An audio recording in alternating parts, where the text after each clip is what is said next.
বাংলাদেশের রাজশাহী জেলার চাঁপাইনবাবগঞ্জের গোমস্তাপুর উপজেলার ভেরি বাজারের সন্তান মাহফুজুল হক ফিলাডেলফিয়ার নর্থ এলাকায় সপরিবারে বসবাস করতেন। তার পিতা মোজাম্মেল হক ওরফে বাঘু মাস্টার, তার স্ত্রী সম্প্রতি পেনসিলভেনিয়ার একটি মেডিকেল স্কুল থেকে পাশ করে চিকিৎসক হিসেবে ক্যারিয়ার গড়ার প্রস্তুতি নিচ্ছিলেন।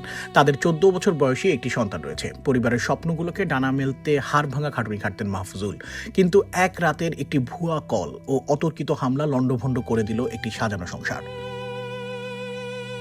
বৃহস্পতিবার নর্থ ইস্ট ফিলাডেলফিয়ার টাইসন মসজিদে বাদ জোহর তার জানাজার নামাজ অনুষ্ঠিত হয়। শত শত প্রবাসী বাংলাদেশি জানাজায় অংশ নিয়ে শেষ বিদায় জানান। পরে তার মরদেহ দাফনের জন্য কানাডার ভ্যাঙ্কুভারে পাঠানো হয়। সেখানেই পরিবারের সদস্যদের পাশে তাকে চিরনিদ্রায় শায়িত করা হবে। এদিকে এই হত্যাকাণ্ডের পর প্রবাসী বাংলাদেশিদের মধ্যে নিরাপত্তা নিয়ে নতুন করে উদ্বেগ তৈরি হয়েছে। বিশেষ করে রাতের বেলায় খাবার ও পণ্য সরবরাহকারী কর্মীদের নিরাপত্তা নিশ্চিত করতে কার্যকর পদক্ষেপ নেওয়ার দাবি জোরালো হয়েছে। কমিউনিটি নেতারা দ্রুত হত্যাকারীদের গ্রেপ্তার, নিরপেক্ষ তদন্ত এবং দৃষ্টান্তমূলক শাস্তির দাবি জানিয়েছেন।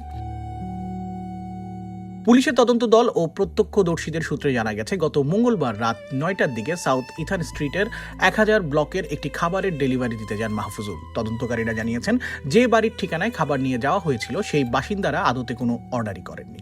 ফিলাডেলফিয়া পুলিশের চিফ ইন্সপেক্টর স্কট স্মল জানান, তদন্তের প্রাথমিক তথ্য প্রমাণ বলছে এটি কোনো সাধারণ ছিনতাই বা আকস্মিক অপরাধ নয়। চালককে নির্দিষ্ট স্থানে ডেকে এনে অ্যাম্বুশ বা ওত পেতে হত্যা করার একটি পরিকল্পিত ছক ছিল এটি। ঘটনাস্থলে মাহফুজুলের রানিং কার এবং রোড ড্যাশের ব্যাগটির পাশেই তাকে নিথর অবস্থায় পড়ে থাকতে দেখা যায়। তার মাথার খুব কাছ থেকে রাইফেল দিয়ে গুলি করা হয়েছে এবং পাশেই পড়েছিল দুটি বুলেটের খোসা। হাসপাতালে নেওয়ার অল্প কিছুক্ষণের মধ্যে চিকিৎসকরা তাকে মৃত ঘোষণা করেন। হত্যাকাণ্ডের পর থেকে ফিলাডেলফিয়া পুলিশের হোমিসাইড ইউনিট তৎপর রয়েছে। হত্যাকাণ্ডের পর এখন পর্যন্ত কোনো আসামিকে গ্রেফতার সম্ভব না হলেও ঘটনাস্থল ও এর আশপাশ থেকে গুরুত্বপূর্ণ কিছু আলামত উদ্ধার করেছে পুলিশ। ফিলাডেলফিয়া পুলিশের ফরেনসিক দল ঘটনাস্থল থেকে বেশ কয়েকটি পরিত্যক্ত মুঠোফোন উদ্ধার করেছে, যা দিয়ে অ্যাপের মাধ্যমে ভুয়া অর্ডারটি করা হয়েছিল কিনা তা খতিয়ে দেখা হচ্ছে।